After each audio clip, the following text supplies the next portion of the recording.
Subscribe our channel True Point Facts and press the bell icon for latest update. 3i Atlas Interstellar space से आया हमारा ऐसा मेहमान है जिसने हमें ढके छुपे अल्फाजों में बहुत सारे पैगामात दिए हैं। उल्टी दिशा में अपनी दुम बनाने से लेकर इसकी कुछ ऐसी हरकतें जो आम तौर पर कॉमेट्स में नजर नहीं आती। क्या ये कोई कॉमेट ही है या फिर किसी दूसरी दुनिया से भेजा गया एक टाइम कैप्सूल? इसकी सोलर सिस्टम में एंट्री भी एक बहुत बड़ा इत्तेफाक है, लेकिन आखिर क्यों?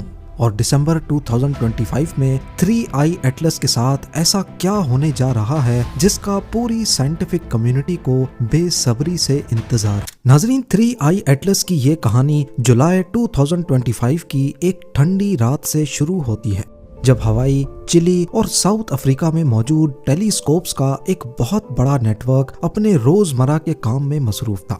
इस नेटवर्क को asteroid terrestrial impact last alert system या फिर शॉर्ट में एटलस भी कहा जाता है। इन टेलीस्कोप्स का सिर्फ एक मकसद था, आसमान को स्कैन करना और अर्थ की तरफ बढ़ने वाले खतरनाक एस्ट्रॉइड्स की पहचान करना। इस रात एटलस ने स्पेस में एक नया हल्का सा घूमता हुआ मूविंग डॉट कैप्चर किया।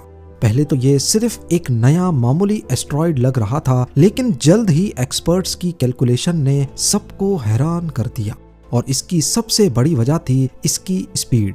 जी हाँ, आमतौर पर हमारे सोलर सिस्टम में जो भी ऑब्जेक्ट्स हैं, चाहे वो प्लैनेट्स हों या फिर कोई एस्ट्रॉइड्स, वो सूरज के गिर्द ऑर्बिट करते हैं। जो चीज सूरज के जितना करीब ऑर्बिट करेगी उसकी स्पीड भी उतनी ही तेज होगी।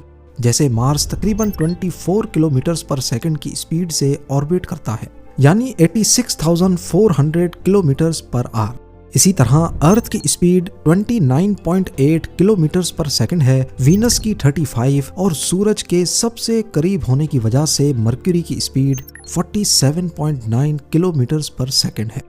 लेकिन जो चीज एटलस ने रिकॉर्ड की थी वो हैरत अंगेज तौर पर 58 किलोमीटर पर सेकंड से आगे बढ़ रही थी। अब मसला ये था कि इसकी स्पीड इसकी लोकेशन से मैच नहीं कर रही थी। ये उस वक्त हमारे सबसे आउटर प्लैनेट जुपिटर के करीब था, लेकिन इसकी स्पीड मरकरी से भी काफी ज्यादा थी। ये रफ्तार इस बात का सबूत थी कि ये पत्थर हमारे सोलर सिस्टम का हिस्सा नहीं है, बल्कि किसी दूसरे स्टार सिस्टम से आया है जिसे हम इंटरस्टेलर स्पेस भी कहते हैं। यही वो पॉइंट था जब नासा ने इसे इंटरस्टेलर ऑब्जेक्ट का खास दर्जा देकर 3i एटलस का नाम दे दिया, क्योंकि इसकी शनाख्त एटलस टेलीस्कोप्स के नेटवर्क से की गई थी। जब इसकी शनाख्त हो गई तो साइंटिस्ट ने इसके पुराने निशानात ढूंढना शुरू किए। तब उनको पता चला कि ये ऑब्जेक्ट 2 महीने पहले मई 2025 में भी नजर आ चुका था, मगर एक दूसरे टेलीस्कोप पर जिसे टेस कहा जाता है, पर उस वक्त टेस उसे आइडेंटिफाई करने में नाकाम रहा। खैर, जब 3i एटलस की रफ्तार ने साबित कर दिया कि ये हमारे सोलर सिस्टम का नहीं, तो फौरन इसे एक खास आइडेंटिटी दी गई। इसके नाम में आई शामिल किया गया जो इंटरस्टेलर को जाहिर करता है। और क्योंकि ये इंसानी तारीख में हमारे सोलर सिस्टम के अंदर डिस्कवर होने वाला तीसरा इंटरस्टेलर ऑब्जेक्ट है, इसीलिए इसके आगे 3 लगा दिया गया और यूं इसका नाम पड़ गया 3i एटलस। मगर आपको ये जानकर हैरत होगी कि 3i एटलस सिर्फ एक नंबर नहीं, बल्कि ये हमारे सोलर सिस्टम से गुजरने वाले दूसरे 2 इंटरस्टेलर मेहमानों से बिल्कुल अलग भी है। इनके नाम थे ओमुआमुआ और बोरिसोव। पहला 2017 में डिस्कवर हुआ था, जबकि दूसरा 2019 में। ये दोनों भी इंटरस्टेलर स्पेस से आए थे, लेकिन 3i एटलस इन दोनों से मुख्तलिफ है। पहला फर्क है साइज का। ओमुआमुआ 400 मीटर लंबा था, बोरिसोव का कोर 1000 मीटर गहरा, जबकि 3i एटलस इन दोनों से काफी बड़ा 5.6 किलोमीटर तक चौड़ा है। दूसरा बड़ा फर्क था इनकी रफ्तार का। एटलस उन दोनों से तकरीबन डबल स्पीड से आगे बढ़ रहा था। साइज और स्पीड से हटकर देखा जाए तो 3i एटलस का एंट्री पॉइंट भी काफी अजीब था। हमारे सोलर सिस्टम में सब कुछ प्लैनेट्स, एस्ट्रॉइड्स एक पतली सी डिस्क की तरह सूरज के गिर्द चक्कर लगाते हैं। पहले 2 इंटरस्टेलर ऑब्जेक्ट्स हमारे सोलर सिस्टम में डिस्क के ऊपर से एंटर हुए थे, मगर 3i एटलस ने एक अजीब खेल खेला। ये हमारे सोलर सिस्टम की डिस्क के साथ बिल्कुल साइड एंगल से दाखिल हुआ।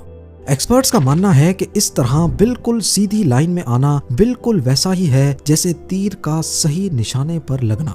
इसी वजह से 3I एटलस की एंट्री को भी एक बहुत बड़ा कॉस्मिक कोइंसिडेंस कहा जा रहा है, यानी कायनात का बहुत बड़ा इत्तेफाक।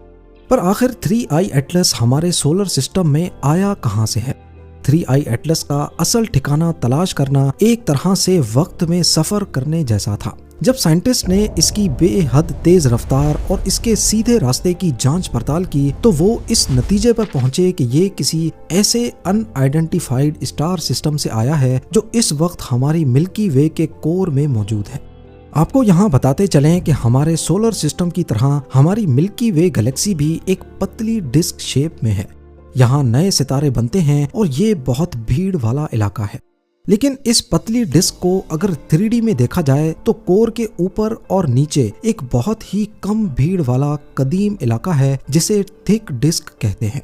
ये मिल्की वे का वो हिस्सा है जहाँ बहुत पुराने सितारे मौजूद हैं। साइंटिस्ट का ख्याल है कि 3I एटलस इसी थिक डिस्क से निकल कर आया है। तहकीक से अंदाजा लगाया गया है कि 3I एटलस की एज तकरीबन 760 करोड़ साल है, जो इसे हमारे प्लेनेट अर्थ से करीब 2 गुना ज्यादा पुराना बनाती है। हालांकि हम ये पता नहीं कर सकते कि इसको किस स्टार ने जन्म दिया है, लेकिन साइंसदानों ने इसका 1 करोड़ साल का सफर ट्रैक किया है और हैरत अंगेज तौर पर इस पूरे सफर में ये किसी दूसरे स्टार के इतना करीब नहीं आया जितना ये हमारे सूरज के करीब से गुजरा है।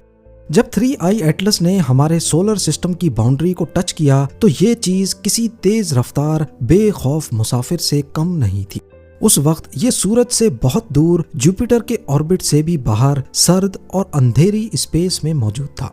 इस वक्त तक ये बिल्कुल जाहिर नहीं था, लेकिन इसकी कहानी में पहला अजीब मोड़ तब आया जब ये जुपिटर के करीब पहुंचा, यानी 5 एस्ट्रोनॉमिकल यूनिट्स दूर।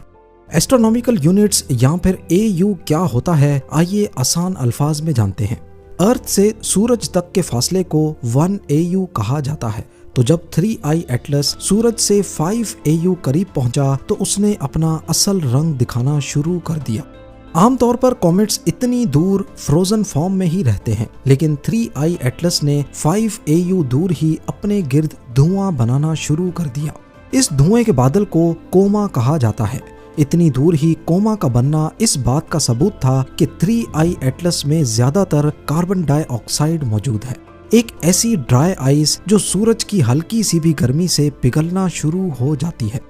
इस तरह 3I एटलस ने हमारे सोलर सिस्टम में कदम रखते ही अपने बारे में पहली इंफॉर्मेशन दे दी।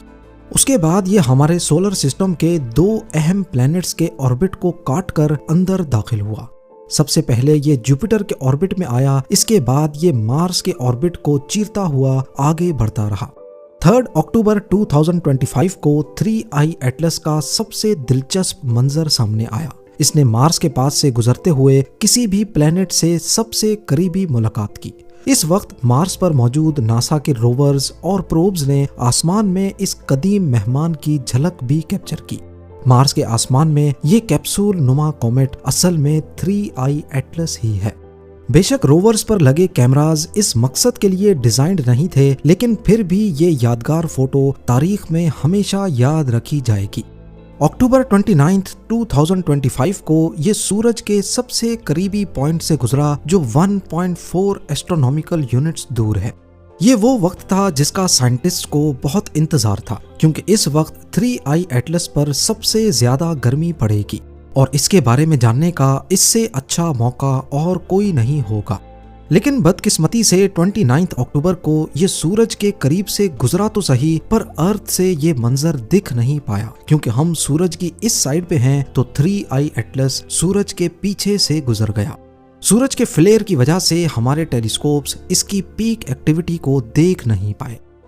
3I एटलस का व्यू तो सूरज की वजह से ब्लॉक हो गया, लेकिन उससे पहले इसने एक ऐसी हरकत की जो अभी तक समझ से बाहर है। जब 3I एटलस सूरज की तरफ बढ़ रहा था तो साइंटिस्ट इस पर पड़ने वाली रोशनी को बारीकी से नोट कर रहे थे। वो ये जानना चाहते थे कि 3I एटलस के कोमा पर जब रोशनी पड़ती है तो वो किस डायरेक्शन में बिखरती है। नॉर्मली कॉमेट्स और एस्ट्रॉइड से जब सूरज की रोशनी टकराती है तो वो ऊपर या नीचे की तरफ बिखरती है, जिसे पॉजिटिव पोलराइजेशन कहा जाता है। यहाँ तक के पहले 2 इंटरस्टेलर ऑब्जेक्ट्स की पोलराइजेशन भी पॉजिटिव ही थी, लेकिन 3I एटलस ने यहाँ पर भी सबको हैरान कर दिया। साइंटिस्ट ने देखा कि जब इसके कोमा पर सूरज की रोशनी पड़ रही थी तो वो ऊपर या नीचे जाने के बजाय वापस सूरज की तरफ जा रही थी, यानी इसकी पोलराइजेशन नेगेटिव थी।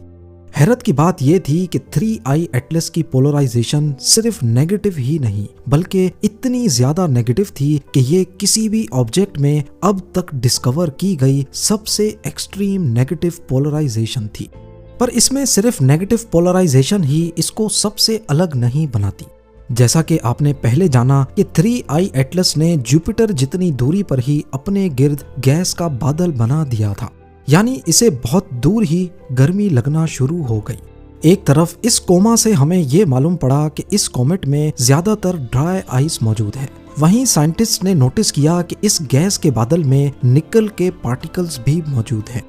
ये एक आम बात होती है, लेकिन दूसरे कॉमेट्स और एस्ट्रॉइड्स में निकल के साथ साथ हमेशा आयरन पार्टिकल्स भी जरूर नजर आते हैं, क्योंकि ये डेड स्टार से बनते हैं और इन मरते हुए सितारों के कोर में निकल और आयरन हमेशा साथ ही होते हैं।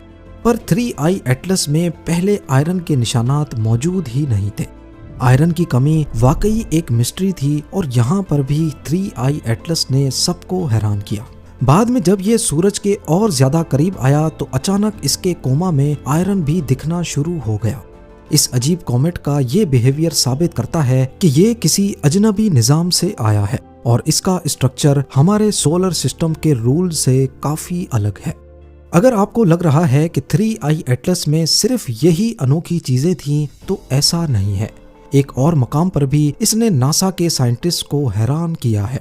नॉर्मली जब कोई कॉमेट हमारे सोलर सिस्टम में एंटर होता है तो उसकी दुम पीछे की तरफ होती है, यानी सूरज से दूर।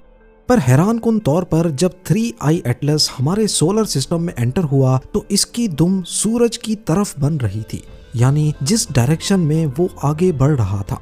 इमेजिन करें आप तेज हवा में खड़े हैं और आपके बाल हवा की वजह से पीछे हो गए हैं, जो कि एक नॉर्मल बात है।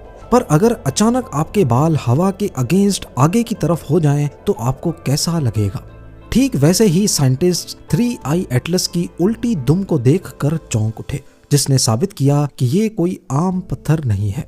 बेशक बाद में जब ये सूरज के ज्यादा करीब आया तो इसकी दुम नॉर्मल पीछे की तरफ हो गई।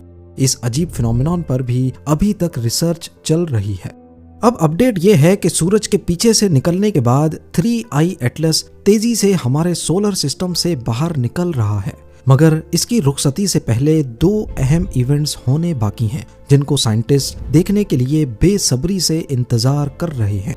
एक्सपेक्टेड है कि दिसंबर में वो सूरज के पीछे से निकलकर अर्थ के करीबी पॉइंट से गुजरेगा। इस दौरान ये देखा जाएगा कि सूरज की गर्मी ने इसकी कंपोजिशन और शेप में क्या कुछ बदला है। क्या वो भी नॉर्मल होगा या यहाँ पर भी 3I एटलस कुछ अलग करके सबको हैरान करेगा? और दूसरा 16 मार्च 2026 को 3I एटलस दोबारा से जुपिटर के पास से गुजरेगा। ये आखिरी मौका होगा जब हम इसको इतने करीब से देखेंगे। इस पॉइंट पर जुपिटर के गिर्द घूमने वाला नासा का प्रोब जूनो कोशिश करेगा कि इसकी आखिरी तस्वीर कैप्चर की जाए, क्योंकि इसके बाद 3I एटलस हमेशा हमेशा के लिए हमारा सोलर सिस्टम छोड़कर चला जाएगा। If you like our videos, don't forget to like, share, and comments.